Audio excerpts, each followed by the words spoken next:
اور اس کا دل رکھنے کے لیے کل مندر میں جا کے پوجا کر لی۔ بعض لوگ سمجھوتے اور مصلحتوں کے نام پر، دوستی کے نام پر اپنے آپ کو بھی چینج کر لے جاتے ہیں، اپنا آپ بھلا لیتے ہیں۔ اعتبار سے بعض لوگ اس طرح مکس چیزیں کرنے کی کوشش کرتے ہیں۔ دیکھا، ہمیشہ یاد رکھنا، ایک موالات ہے، ایک معاملات ہے۔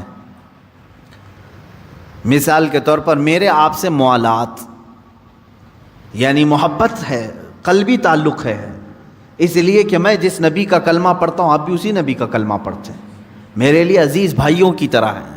یہ ہماری دینی محبت ہوتی ہے۔ اور اس میں ہوتا یہ ہے کہ تمہارے گھر میں عید آئی میں چلا آیا، میرے گھر میں عید آئی تم چلے آئے، ایک دوسرے کے سکھ دکھ میں ہم آنا جانا یہ سب باقی رہتے ہیں۔ یہ موالات میں سے ہے، دینی محبت کرنا۔ میں تمہاری فکر میں لگا رہا ہوں، آپ میری فکر میں لگے رہیں، خیر خواہی ایک دوسرے کی کرنا، یہ موالات ہے۔ اور ایک معاملات ہے۔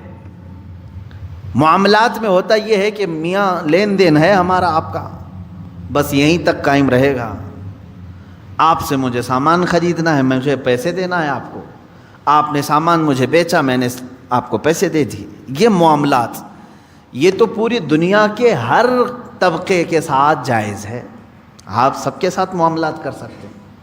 آپ تاجر ہیں، آپ دکان میں بیٹھے ہیں، یہ نہیں دیکھتے کہ خریدنے والا صرف ایمان والا آنا چاہیے، ایسا نہیں ہے۔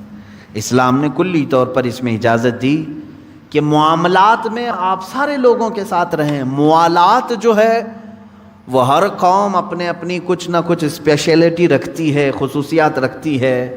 اسی طرح اسلام نے بھی اپنی کچھ خصوصیات رکھی ہیں کہ آپ دینی معاملات میں یہ نہیں کہ آج کسی نان مسلم کو میں نے بلا کر کے اپنے ہاں نماز پڑھا لی اور اس کا دل رکھنے کے لیے کل مندر میں جا کے پوجا کر لی۔ یہ ہو گئے موالات، یہ دینی محبتیں ہو گئیں۔ ہاں کبھی کوئی نان مسلم تمہارے ساتھ آیا رمضان کا افطار کرنے کے لیے، تم اس کو دینی دعوت میں شریک کیا، یہ دین کا معاملہ تھا۔ وہ آ گیا تمہارا دل رکھنے، اور تم اس کا دل رکھنے کے لیے اس کے دینی شعار میں شرکت کیا، تو یہ کہتے ہیں یہ دینی معاملات۔ دینی معاملات میں اسلام کہتا ہے کہ تمہاری اپنی ایک آئیڈینٹی ہے، تم اپنے ساتھ میں خصوصیت پیدا کرو۔ یہ نہیں کہ اسلام کو ہر گلی کوچے میں لے جا کر کے تم اس کو دوسرے رنگ و روپ دینے لگو۔ جیسے بعض دانشور کہلاتے ہیں اپنے آپ کو، انہوں نے یہ کہا تھا کہ نجات کے لیے ایمان ہونا ضروری نہیں، اچھے کام کرنا بس کافی ہے۔ وہ چاہے کسی بھی قوم میں وہ اچھے کام کرتا ہو، سب کی نجات ہو جائے گی۔ ایسا نہیں ہے میرے عزیزو، ایمان شرط ہے ہمارے ہاں، اور اللہ رب العزت نے قرآن میں فرمایا ایمان شرط ہے، تو ہم ایمان کے ساتھ ہی اپنی نجات کو سمجھتے ہیں، اور اس ایمان کے اوپر دوسرا غلاف نہیں چڑھاتے۔ اس ایمان کی دولت پر ہم دوسرا غلاف نہیں چڑھاتے۔ دیکھیں، اب اگر یہاں سے کسی کو تکلیف ہو رہی ہو تو وہ اپنی تکلیف کو خود علاج کر لے، لیکن ہر قوم کی خصوصیات ہوتی ہیں۔ مسجد کی اپنی ایک شکل ہے، مندر کی اپنی ایک شکل ہے، گرودوارے کی ایک شکل ہے، چرچ کی ایک شکل ہے یا نہیں؟ دینی معاملات میں سب کی ایک آئیڈینٹی ہے۔ لباس میں بھی بہت سارے لوگوں کا فرق ہے۔ ہم اسلامی اعتبار سے جبہ، قبہ، ٹوپی اور امامہ شریف زیب تن کرتے ہیں۔ پنڈت کبھی کبھار جو سنیاسی ہوں، یوگی ہوں، وہ بنا سلے ہوئے 2 کپڑوں میں رہتے ہیں۔ جو عیسائی پاپ ہے وہ بھی ایک لانگ سوٹ میں رہتا ہے۔ گرودوارے میں وہ بھی ایک بڑی پگڑی کے ساتھ، اور ان کا اپنا ایک لباس ہے، ایک شعار ہے۔ سب کی اپنی اپنی ایک خصوصیات ہے یا نہیں ہے؟ سب کی اپنی ایک خصوصیت ہے۔ اسی لیے کہا گیا جو جس دائرے میں ہے اس میں اسے رہنے دو۔ یہ نہیں کہ تم جا کر کے کلنک لگا لیے، کشکا لگا لیا، ٹیکا لگایا، اور کسی پنڈت کو جا کر کے امامہ پہنا دیا، اور کسی پاپ کو جا کر کے لنگی پہنا دیا۔ یہ تمام چیزیں آپ ایک کو دوسرے کا رنگ دینے کی جو کوشش کر رہے ہیں، کوئی کسی کے رنگ کو قبول نہیں کرتا، بلکہ یہ ایک 5واں رنگ الگ بن جائے گا۔ ہوتا کچھ نہیں ہے۔ سیکولرزم کے اعتبار سے بعض لوگ اس طرح مکس چیزیں کرنے کی کوشش کرتے ہیں. دیکھیں جہاں پر بھی رہیں آپ اپنی آئیڈینٹی کے ساتھ اپنے دین کے تشخص کے ساتھ رہیں. میں خود شریک ہوا ہوں بہت سارے سرو سمیلن پروگراموں میں جہاں پر ہر دھرم کے لوگ آتے ہیں. تو یہ ضروری نہیں ہے کہ میں اپنے دین کو چھوڑ کر کے دوسرے دین کی بات کروں. میں وہاں پر ایک ترجمان بن کر کے گیا ہوں تو مجھے چاہیے کہ میں اپنے دین پر قائم رہوں اور میں اپنے دین کی نمائندگی کروں. دنیا اس بات کو بھی سمجھتی ہے کہ 4 کمپنیوں کے ہم اگر ایمبیسیڈرز کو بلائیں، بڑی بڑی کمپنیاں جو ان کے ترجمان بن کر کے آئیں، تو ظاہر سی بات ہے وہ اپنی کمپنی کا ہی برانڈ لے کر کے آئیں گے، کیونکہ وہ اس کمپنی کے ایگزیکٹو ہیں یا تو پھر اس کے پرچارک ہیں. وہ اپنی کمپنی کا پروڈکٹ لے کر کے آپ کے سامنے آئیں گے. سیمسنگ والا آیا ہے، ایپل والا آیا ہے اور دیگر کمپنیوں والے کھڑے ہیں. ایسا نہیں ہوگا کہ سیمسنگ والا ایپل والے کی بڑائیاں بیان کرے، اسے کمپنی دوسرے ہی دن فارغ کر دے گی. تجھے بھیجا تھا ہم اپنا ایمبیسڈر بنا کر کے، تو گا رہا ہے کسی اور کی. ایپل والا اپنے برانڈ کو لے کر کے آئے اور پھر کہے میاں کیا کہنا ہے سیمسنگ کی. ایپل والا اسے فارغ کرے گا کہ نہیں کرے گا؟ تجھے میرے کمپنی کی بات کرنے کے لیے بھیجا گیا ہے، تو میری کمپنی کی بات کر. دنیا بھی اس اصول کو سمجھتی ہے. تو اے میرے دینی عزیز بھائیوں، آپ سب کو بھی اپنا برانڈ سمجھ لینا چاہیے کہ میں جس خطے میں بھی رہوں اللہ اور اس کے رسول کا ترجمان بن کر کے جاؤں. میں میرے دین کا تشخص اور میرے اسلام کی اچھائیاں لے کر کے جاؤں. دیگر ادیان پر مجھے حملہ کرنا نہیں ہے. میں دوسرے مذاہب پر حملہ کرنے کی بات نہیں کرتا، نہ ہی میں ان کی خرابیاں بیان کرنے بیٹھا ہوں. ان کو اپنے دین کا پرچارک بنے رہنے دیں، آپ تو کم سے کم پورے اسلام میں داخل رہو. بس اتنی سی بات میں کہنا چاہتا ہوں. اب یہاں پر ایمان والوں کو اللہ تعالیٰ نے جو فرمایا ہے کہ تم دوسروں سے دوستی نہ کرو، اس دوستی کا مطلب ہی یہ ہے کہ ایسی چیز نہ ہو کہ تمہارے اوپر غلاف ہی دوسرا چڑھ جائے، پتہ ہی نہیں چلے کہ کون سی شکل والا ہے تم. اب آج ایسا ہی ہو گیا ہے. ایک مسلمان تختہ مشق بنا ہوا ہے. تختہ مشق جانتے ہیں؟ سب لوگ اس پر ٹرائی کرتے ہیں. سارے لوگ آ کر کے اس پر اپنا اپنا ایک ایک رنگ ڈالنے کی کوشش کر رہے ہیں، اور سارے رنگ آ گئے، یہ بیچارہ اپنا ہی رنگ بھول گیا. اس کا اپنا کیا تھا؟ کوا چلا ہنس کی چال، اپنی چال بھول گیا. اسی طرح سے میں آپ کو بتاؤں، سیکولرزم کے اعتبار سے جو لوگ کوشش کر بھی گئے، سیکولرزم جو ہے سیدھے اس کا ترجمہ اگر آپ مجھ سے پوچھیں گے تو میں کہوں گا منافقت. یہ بھی اچھا وہ بھی اچھا، یہ بھی صحیح وہ بھی صحیح، ہم درمیان والے ہیں، اسی کو تو منافقت. بہرحال سیکولرزم میں کچھ اچھی چیزیں بھی ہیں، میں ساری چیزوں کی خرابی نہیں کر رہا ہوں. جب یہاں ہندوستان میں ہندو تھے اور مسلم تھے تو دیکھیں ایک شخص نے کوشش کی تھی. میں آپ کو بتاتا ہوں، بہت سارے لوگ کہتے ہیں نا سارے لوگ ایک ہو جائیں ایک ہو جائیں. میں بھی کہتا ہوں ایک ہو جائیں، لیکن تیسرے نہ بن جائیں. آپ اپنی آئیڈینٹی ختم کر کے دوسرے کے ساتھ ہونے کی بات نہ کریں، اپنے تشخص کے ساتھ رہیں. اور جتنے آپ کے ساتھ ضم ہو جاتے ہیں بہت اچھی بات ہے. کیا رسول پاک صلی اللہ علیہ وسلم نے اتحاد کا نعرہ نہیں لگایا تھا؟ اللہ کے نبی صلی اللہ علیہ وسلم نے سب کو ایک ساتھ ملانے کا حکم نہیں فرمایا تھا؟ حکم فرمایا، لیکن حضور اپنے آپ کو بدل کر ان کی طرح نہیں کیے، بلکہ ساروں کو بدل کر اپنے سانچے میں ڈھالنے کی کوشش کیا. یہی اسلام ہے. اب بھارت میں، ہندوستان میں ایک مسئلہ ایسا پیش آیا ہے، توجہ سے سنیں، اور بہت سارے لوگوں کو شاید ان کی فکر بدل جائے اس سے. ہندو تھے، مسلم تھے. ہندو اپنے ہندوانہ رسم و رواج میں تھے، پوجا میں ہیں، ان کے اپنے تہوار ہیں، ان کے اپنے شعار ہیں. مسلمانوں کی اپنی عبادتیں ہیں، ان کی مسجدیں ہیں، ان کے اپنا لباس ہے، ان کے اپنے تہوار ہیں. لیکن ایک صاحب آئے، گرو نانک. گرو نانک پوری دنیا گھومے ہوئے شخص. گرو نانک بغداد میں کئی سال تک چلہ کشی کی ہے. گرو نانک کا بہت سارے ملکوں میں دورہ ہوا.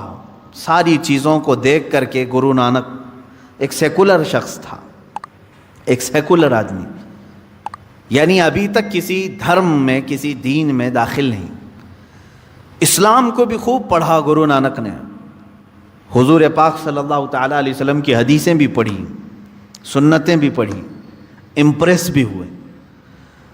گوتم بدھ کی بھی تعلیمات پڑھی, گوتم بدھ کو بہت گہرائی سے پڑھا, دیکھا, امپریس ہوئے. رام کرشن کے بھی بہت سارے کہانیاں پڑھی, ہندوؤں کے پرانے معاملات دیکھے, کچھ اچھائیاں اس میں بھی تھی. ہندوستان آنے کے بعد گرو نانک نے کیا کیا, کہا کہ اسلام میں بہت ساری اچھائیاں ہیں. بلکہ آپ کو معلوم ہونا چاہیے گرو نانک نے حضور صلی اللہ علیہ وسلم کی شان میں کئی نعتیں لکھی ہیں. حضور پاک صلی اللہ تعالیٰ علیہ وسلم کو آج بھی سکھ برادری بڑے پیر کے نام سے جانتے ہیں. اللہ کے حبیب صلی اللہ تعالیٰ علیہ وسلم کو بڑا ادب و احترام کرتے تھے. گرو نانک نے پگڑی کو لازم کیا اور اس کے فوائد بیان کیے. اللہ کے حبیب صلی اللہ تعالیٰ علیہ وسلم کی کئی سنتوں کو انہوں نے اپنی زندگی میں لازم قرار لیا. وہ امپریس تھے.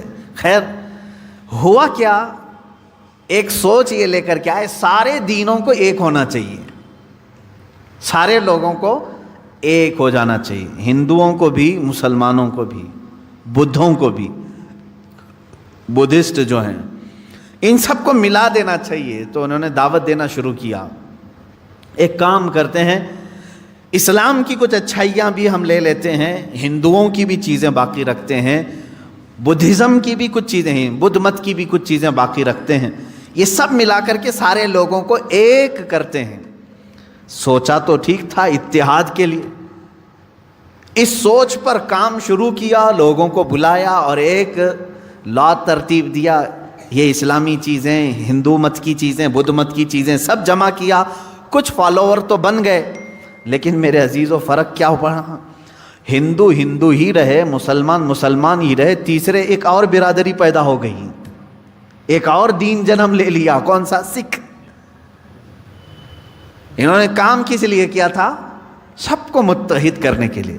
تو میں کہتا ہوں کبھی کبھار جو اس طرح کے اتحاد کی بات کرتے ہیں وہ ایک تیسرا فرقہ جنم دے دیتے ہیں, ان کو تو ملا نہیں سکتے. اسی لیے ہونا کیا چاہیے؟ آپ لوگ یہ سوچ رہے ہوں گے کہ اتحاد ہونا ہی نہیں چاہیے. نہیں, میں چاہتا ہوں اتحاد. قرآن نے کہا ہے عیسائیوں سے اتحاد کے لیے. کیسے؟ اللہ نے فرمایا تعالوا الی کلمۃ سواء بیننا وبینکم الا نعبد الا اللہ. اے رسول آپ ان کو بلا لیں, عیسائیوں کو, آ جاؤ ایک پوائنٹ پہ ہم جمع ہو جاتے ہیں, ایک پوائنٹ پہ ہم جمع ہو جاتے ہیں جو تمہارے اور ہمارے درمیان ایک ہی ہے. کیا؟ ہم بھی اللہ کے سوا کوئی دوسرا خدا نہیں مانتے, تم بھی خدا کے سوا کسی دوسرے کو نہ مانو. اس پوائنٹ پہ جمع ہوتے ہیں. یہ اتحاد ہے جو قرآن کی دعوت ہے, یہ دوستی ہے. اس طرح کی دوستی کرو آپ. میرے کسی اصول پر فرق آنے نہ پائے, اس طرح کی دوستی آپ کرو. بعض لوگ سمجھوتے اور مصلحتوں کے نام پر, دوستی کے نام پر اپنے آپ کو بھی چینج کر لے جاتے ہیں, اپنا آپ بھلا لیتے ہیں. اس کی مثال میں یوں سمجھا دوں آپ کو, کسی کا دل رکھنے کے لیے اتنا نہ گر جاؤ کہ تمہاری جڑیں ختم ہو جائیں. ہاں آپ کا گھر, میرا گھر یہاں سامنے ہے, آپ کا گھر ادھر ہے. آپ نے کہا کہ ہمارے اور آپ کے درمیان تلخی ہے کھڑکی کے معاملے کو لے کر کے. میں نے کہا ٹھیک ہے, کھڑکی ادھر سے ادھر نکال دیا, فرق نہیں پڑے گا. سامنے والے نے کہا کہ کھڑکی آپ کی ادھر کھلتی ہے, اگر ادھر نہ ہو تو ہمارا آپ کا کوئی مسئلہ ہی نہیں. تو میں نے اتحاد کے لیے, ان سے محبت کے لیے اپنی کھڑکی بدل لی. کبھی سامنے والے نے کہا آپ کی چوکھٹ جو ہے وہ بہت اونچی ہے, تھوڑی چھوٹی ہوتی تو ہمارا اور آپ کا کوئی اختلاف ہی نہیں ہوتا. میں نے کہا ٹھیک ہے, چوکھٹ میں چھوٹی کر لیتا ہوں تاکہ ان چیزوں سے فرق نہیں پڑتا میرے گھر پر, تھوڑی سی تبدیلی ہوتی. سامنے والے نے یہ کہا اگر آپ کے پائے سے جو ہے نا بڑا مسئلہ ہے میرے لیے, یہ پایا نکال دو تو ہمارا اور آپ کا اختلاف ہی ختم ہو. یہ کون سی بات ہوئی بھائی؟ یہ تو پائے کی بات کر رہا ہے. میرے گھر کے پائے کی بات کر رہا ہے کہ پایا آپ کا یہ نکال دو تو میرا اور آپ کا اختلاف ہی نہیں رہے گا. تو تم کیا چاہتے ہو کہ میں کھلے میدان میں آؤں تب اختلاف ختم ہوگا تمہارا؟ اسی طرح میرے عزیزوں کبھی کبھار اتحاد کے نام پر آپ سے یہ کہا جائے گا صرف ٹوپی تمہاری ہمارے لیے دقت کی بات ہے، تم نکال دو. داڑھی تمہاری ہمارے لیے دقت کی بات ہے، نکال دو، ہمارا تمہارا اتحاد ہوگا. یہ کرتے کرتے مسلمان آج یہاں کو پہنچا کہ اب وہ یہ کہنے لگ گئے قرآن تمہارا اور ہمارا یہ بیچ میں ملنے نہیں دیتا، اس کو ہٹاؤ، تمہارا اور ہمارا اتحاد ہو جائے گا. یہ آگے پائے پر، آگے بنیاد پر بات. ہاں اس طرح کی باتیں آج ہو رہی ہیں کہ قرآن جو ہے تمہیں منع کرتا ہے کافروں سے دوستی کے لیے. ایسی ایسی آیتیں ہیں، اس کو ہٹا کر باہر رکھ دو، تمہاری اور ہماری دوستی، اختلاف ختم ہو جائے گا. عزیزان گرامی وقار، میں نے بہت اچھی مثال سے آپ کو سمجھایا. جہاں کوئی بات آدمی پائے کے متعلق کہنے لگ جائے تو یہاں سمجھوتا نہیں ہوتا، ورنہ تم در در کی ٹھوکریں کھاتے ہوئے میدان میں بھٹکتے رہو گے، تمہارا اپنا کوئی دین ہی نہیں رہے گا. اگر کوئی تمہیں اس بات پر سمجھوتا کرنے کے لیے کہتا ہے کہ تیری اور میری دوستی باقی رہے گی بس ایک نام محمد ہٹا دے صلی اللہ علیہ وسلم، حضور پاک صلی اللہ تعالیٰ علیہ وسلم کو کیا ہم اپنے درمیان سے ہٹا دیں؟ وہ تو پورے جڑ کی بات کر رہا ہے. تو یہاں سمجھوتا نہیں ہوتا. اس طرح کی دوستیوں سے اللہ رب العزت نے منع فرمایا، اے ایمان والو ان لوگوں سے دوستی نہ کرو. کس بنیاد پر؟ کہ کہیں وہ تمہیں کفر میں نہ لے جائیں. ہاں میں نے ظاہر کر دیا آپ کے سامنے، تجارت میں دوستی ٹھیک ہے، پڑوس میں ہے نان مسلم کسی بھی دھرم کا رہنے والا اس کے ساتھ دوستی رکھ سکتے ہو آپ. اگر وہ بھوکا ہے تو آپ کھانا کھلا سکتے ہو، اگر بے لباس ہے تو آپ لباس پہنا سکتے ہیں. اسلام میں یہ تمام چیزوں کی اجازت دی. تجارت میں تم معاملات کر سکتے ہو، پڑوس ہونے کے اعتبار سے معاملات کر سکتے ہو. تمہارے کلیگ ہیں، ایک ساتھ نوکری کرتے ہیں، جاب کرتے ہیں، ایک دوسرے کے ساتھ پڑھتے پڑھاتے ہیں، ان معاملات میں تم تعلقات رکھ سکتے ہو. یہاں جو ممانعت آئی ہے وہ دینی معاملات کے سلسلے میں. اسی لیے میں کہتا ہوں عام مسلمانوں کو یہ چاہیے کہ وہ دینی معاملات میں ان لوگوں کے ساتھ ڈسکشن پر بھی نہ جائیں، نہ کریں. ہاں جب کبھی دھارمک معاملات پر بات کرنے کی نوبت آ جائے تو ان لوگوں سے یہ کہیں کہ ہمارے دھرم کو جو زیادہ جانتا ہے وہ بیٹھے، تمہارے دھرم کو جو زیادہ جانتا ہے وہ بیٹھے، یہ ان کی فیلڈ ہے، وہ گفتگو کریں گے. ورنہ تمہیں ان تمام چیزوں میں الجھا کر کے کبھی قرآن کے بارے میں تم سے سوال کر دے گا، تمہارے قرآن میں ایسی بات آئی ہے، کیا ضروری ہے تم کو ہر چیز کا اس کو جواب دینا؟ اب مثال کے طور پر کوئی میڈیکل کا اسٹوڈنٹ ہے، اس سے ایگریکلچر کے بارے میں پوچھا جا رہا ہے، تو کیا ضروری ہے اس کو ہر چیز کا جواب دینا؟ وہ بس اتنا کہہ دے کہ ایگریکلچر کا جو اسٹوڈنٹ ہے اس سے یہ رابطہ کر لیں، آپ وہاں کے ٹیچر سے آپ پوچھ لیں، یہ میری فیلڈ نہیں ہے. تمام نوجوانوں سے میں یہی کہوں گا کہ آج کے زمانے میں ڈیبیٹ کا سلسلہ بہت شوق سے دیکھا جاتا ہے اور کیا بھی جاتا ہے. ہاں میں نے اس سے قبل شاید بتایا ہوگا، رات کے 3 بج رہے تھے، ایک بار مجھے فون آیا رمضان کے ہی موسم، اسی رمضان کے وقت رات کے 3 بجے کے قریب، شہری کو ابھی تھوڑا ٹائم باقی تھا، اور اتنی رات کو فون آئے تو تھوڑا سا قلق ہوتا ہے کہ پتہ نہیں کوئی ایمرجنسی تو نہیں. جھٹ سے میں نے اٹھایا، نیند خراب. سامنے والے نے کہا کہ حضرت ایک بہت ضروری مسئلہ ہے. کہا کہ کیا بات ہے بیٹا؟ کہا مناظرہ چل رہا ہے، ایک سوال آ گیا ہے. مناظرہ چل رہا ہے، مناظرے کے بیچ میں رات کے 3 بجے مناظرہ چل رہا ہے. اچھا کس کے ساتھ؟ کہا کہ وہ سلفی اہل حدیث ہے اور ان کے ساتھ مناظرہ چل رہا ہے. مسئلہ کیا ہے؟ حضور پاک صلی اللہ تعالیٰ علیہ وسلم کی ذات کو لے کر کے کوئی مسئلہ تھا. میں نے کہا اتنی رات میں یہ اٹھا کر کے پوچھ رہا ہے. میں نے کہا بیٹا یہ کہاں چل رہا ہے؟ کہا بس حضرت ہمارے گلی کے باہر، ہم گھر کے باہر ہی بیٹھے ہوئے ہیں. یہ کٹے پر بیٹھ کر رات کے 3 بجے مناظرہ چل رہا ہے اور فون لگا رہے ہیں ہمیں رات کے 3 بجے. عزیزان گرامی وقار، میں بچوں سے کہتا ہوں اے میرے عزیزو، یہ تمہاری فیلڈ نہیں. کسان کے ہاتھ میں اگر چاقو دے کر کے کہو کہ پیٹ کا آپریشن کرے تو پھر وہ کیا کرے گا؟ معلوم ہے کیا کرے گا؟ جس طرح وہ کدال اور پھاوڑا چلاتا ہے کھیتی باڑی میں، اسی طرح تمہارے جسم کے ساتھ بھی چلائے گا۔ دین کے اصول اور دین کی باریکیاں علماء کے لیے چھوڑ دیں، یہ تمام ڈیبیٹ کا حصہ بننے کی کوشش نہ کریں۔ خاص طور پر نان مسلم کو اس طرح کی دعوت دینا، ڈیبیٹ کرنے کے لیے بلانا، میں کہتا ہوں یہ سب کی فیلڈ نہیں ہے۔ اللہ تبارک و تعالیٰ نے جو آیت کریمہ میں فرمایا، اے ایمان والو کافرین کو دوست نہ بناؤ مومنین کے سوا، تو یہاں کون سی دوستی مراد ہے؟ دینی معاملات کی دوستی۔ اس کو سمجھ کر کے چلیں، دینی معاملات کی دوستی اسلام نے ناجائز رکھا ہے، باقی دوسرے معاملات میں دوستی کو ہم نے جائز قرار دیا ہے۔